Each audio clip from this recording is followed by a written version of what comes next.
روز مرگ چو تابوت من روان باشد، گمان مبر که مرا درد این جهان باشد.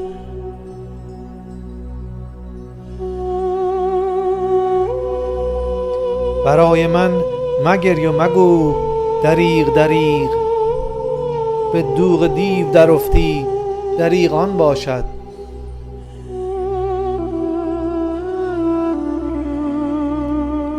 جنازه ام چو ببینی مگو فراق فراق، مرا وصال و ملاقات آن زمان باشد.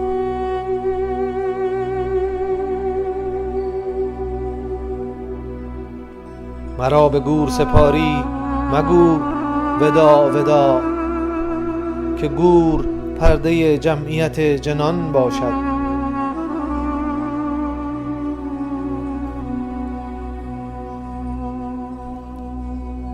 فرو شدن چو بدیدی برآمدن بنگر، غروب شمس و قمر را چرا زیان باشد.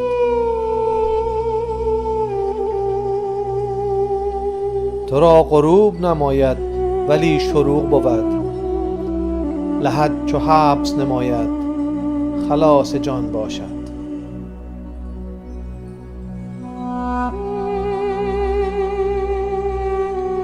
کدام دانه فرو رفت در زمین که نرست، چرا به دانه انسانت این گمان باشد.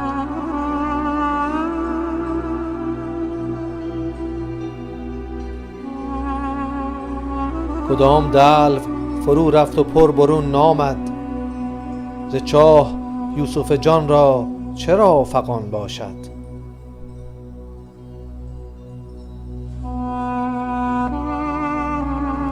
دهان چو بستی از این سوی آن طرف بگشا، که های هوی تو در جو لامکان باشد.